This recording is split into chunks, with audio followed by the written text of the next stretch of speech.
New Directions for Women presents From Addiction to Recovery, Inspirational Stories of Courage. Hi, my name is Kim and I'm an alcoholic. I'd like to introduce you to my daughter, Melissa. Hi, my name's Melissa.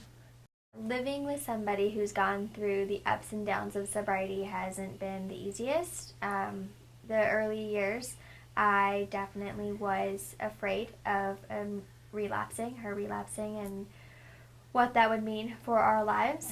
And then occasionally there are still times, even today, where I feel I'm waiting for the one big thing that's going to set her over.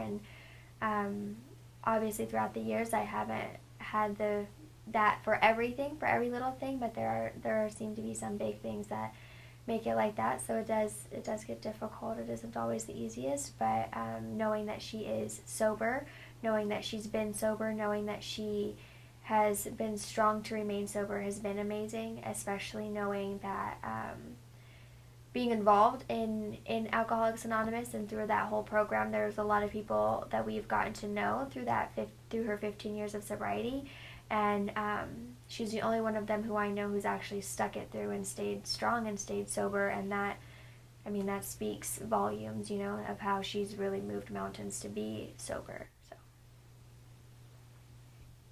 For me, knowing that she doesn't trust me fully, it hurts. But I can only be an example and do my living amends. I understand that fear because there have been some serious issues that might make her wonder if this is going to be it. Is this going to make mom relapse? It's a one day at a time program, and I can only do what I can do with what I have. It's not a promise. It's not a promise. The big book says that we stay sober based upon our spiritual condition and contingent on our spiritual condition. And, as long as I have that relationship with my higher power, I can be okay. And there's been some rough times, but I play that tape through, and I know what it would do to our family, and I have no desire to go back to what it was. So it hurts, but I understand. I understand her fear. Choosing drinking over my daughter was shameful. It was actually the worst decision, obviously. I had no soul. It sucked the soul out of me. So in doing that, I wasn't even prepared to be a parent. I think back even today about that little girl running around and needing her mom, and I wasn't that mom.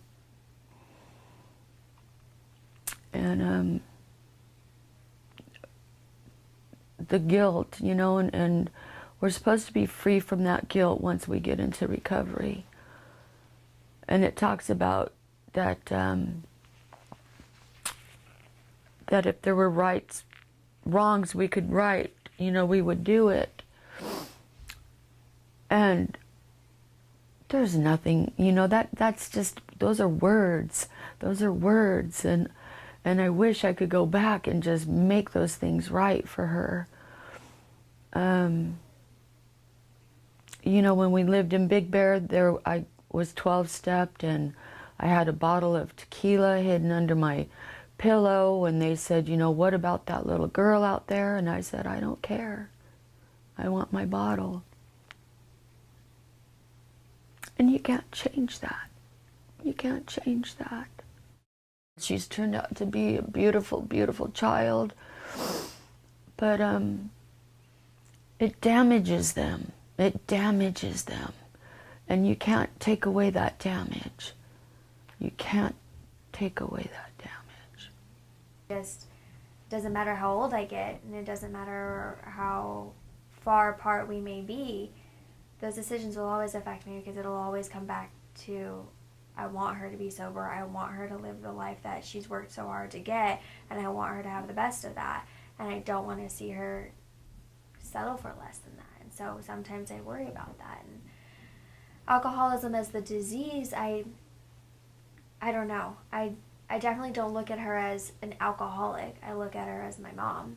I don't look at her as someone who's in AA. I look at her as my mom, and just somebody who's lived a hard life but fought hard to be where she is today, to be a sober person.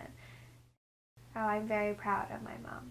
I'm very proud of her, very proud of who she is and where she's gotten. Very proud that despite a lot of things that have happened, even in the last 3 to 5 years of our lives, she's kept it together and kept it sober. I would probably say the last 3 to 5 years of our lives and her sobriety have probably been the hardest, way more than the first 5 years. And the fact that she's stayed sober is something to extremely be proud about, and I am. I would say come to New Directions. You will get your life back and your family back. Whether you like them or not, you will get your family back. I hated my dad when I got here, and we did not get along. He's still my dad, but we have a life today. Mm-hmm.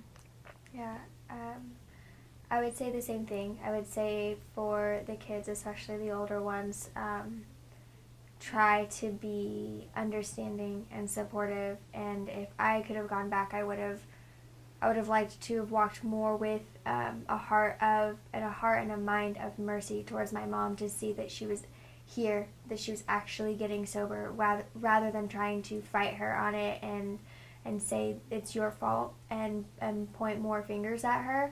I should have had the ability to step out and say she's actually doing something about it. So for the children and for the parents, just for the kids, try and have that understanding, try and be that support. It isn't your fault. Don't bear that burden, but don't make it harder on yourself or them, because resentment doesn't hurt the person, it hurts you, and the resentment I held towards my mom didn't hurt her any, it hurt me, and it drug me down, and that's something that I had to let go. So don't hold resentments, try and walk in mercy. And to the parents, to the mothers, if your kids are acting out in resentment, just try and be patient with them, and just try to reassure them that this is good, that this is you fighting for them, this is you fighting for yourself, this is you fighting to do better. And all you can do is show that in your actions. At some point, words kind of stop holding water in this type of reality, but your actions will, and your actions for being at New Directions, your actions for actually being sober and walking that out says that, and that will speak to them. If you or a loved one are suffering from addiction, please call our caring admissions counselors today at 1-800-93-WOMEN. That's 1-800-939-6636.